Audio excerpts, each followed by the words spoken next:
మొన్న ఒక సోదరు వచ్చింది, మధ్యరాత్రి తీసుకొచ్చారు. ఫైనల్ వాళ్ళకి వైద్యులు చెప్పి పంపించారు, గంటకు కానీ 2 గంటలకు కానీ ఈ మధ్యాహ్నానికి కానీ నైట్కి కానీ చచ్చిపోయింది, తీసుకెళ్ళండి అని పంపించారు. ఆ అమ్మాయి చివరి కోరిక ఏంటంటే, నన్ను ఒక్కసారి తండ్రి సన్నిధికి తీసుకెళ్ళండి, శాలేమన్న దగ్గరికి తీసుకెళ్ళండి, అన్నను చూసి ఒక్కసారి అన్న చేత ప్రార్థన చేయించుకొని దేవుడు ఉంచితే బతుకుతా, పిలిస్తే పోతా, అన్న దగ్గరికి తీసుకెళ్ళండి అని ఆ బిడ్డ కోరింది. పాపం అంబులెన్స్ నేరుగా ఇటు తెచ్చారు వాళ్ళు.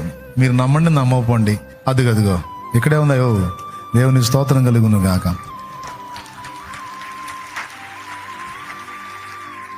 అది ఆ అమ్మాయి, ఆ వెనక అమ్మాయి అటు తిరిగి వందనాలు చెప్పారు. అందుకే ఆ అమ్మాయి బతికింది.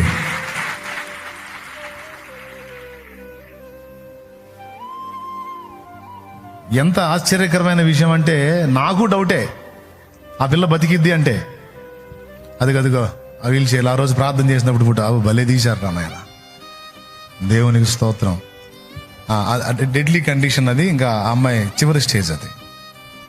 ఎన్నో రోజులు గల కోటాలకు ముందు రోజు అనుకుంటా, కోటాలకు ముందు రోజు 18వ తారీఖు నైట్ ఆ బిడ్డకి ప్రార్థన చేసింది. అదిగో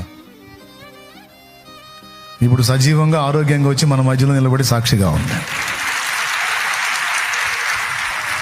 మరేదో ఆ మరణకరమైన జబ్బేది ఆ అమ్మాయిని కాజేయలేదు కదా.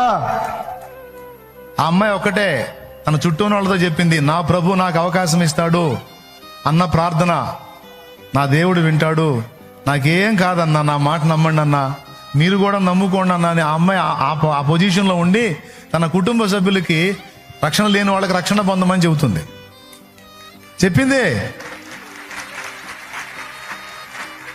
అదిగో సజీవరాలి ఇప్పుడు సాక్షిగా నిలబడింది.